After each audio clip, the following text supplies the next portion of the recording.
ayun mga idol, to papalitan natin ng bushing. Yun, nilagay natin yung bago. Napakadali lang tanggalin ng bushing mga idol. You know, may lock siya na 5. Sisikotin nyo lang po yung 5 lock nyan. Angat, tapos maangat nyo na pa yung bushing. So lagyan natin langis yung foam. So lapit may camera. Ayan po, patak natin yung foam. Yan, yan, patak natin yung foam nya. Pondo natin langis para awan. Okay, tapos balik na natin yung lock.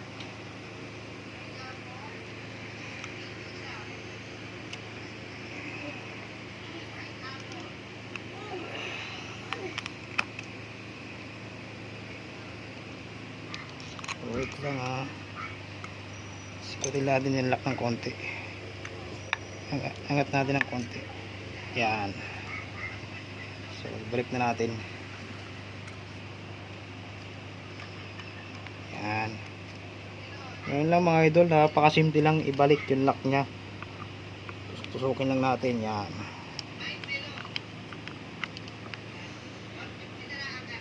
Yan. Flat screw lang mga idol.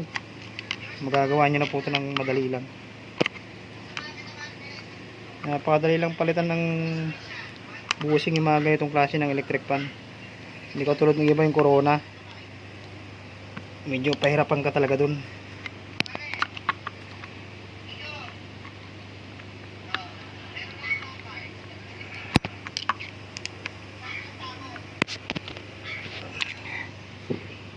Kailan tayo ng konti.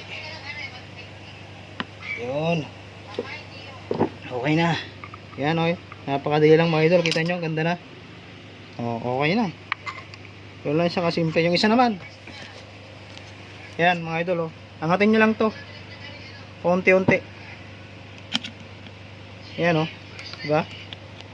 Pag nangat nyo, okay na yan. Yan. Yung isa.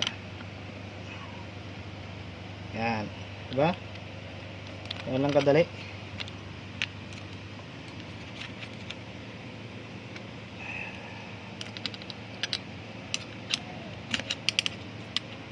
Napakadali.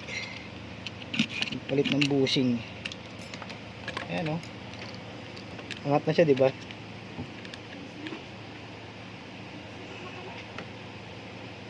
Ayan. So tanggalin natin luma. Ayan. Gusto ipalit natin bago. Ayan. Okay, tapos lagyan natin langis. Singer oil lang mga idol. Gamit natin singer oil lang. Ayan.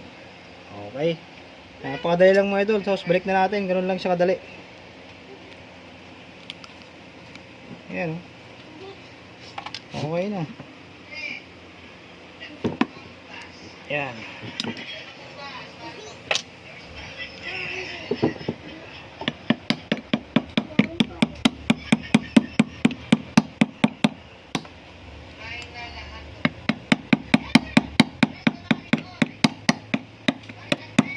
Yan, okay na mga idol.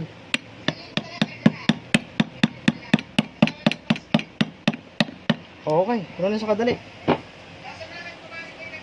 Tapos okay na mga idol. Bali napalitan na rin natin siya ng thermal fuse. Ito, bago na rin thermal fuse nya. Yan. Yan, okay na.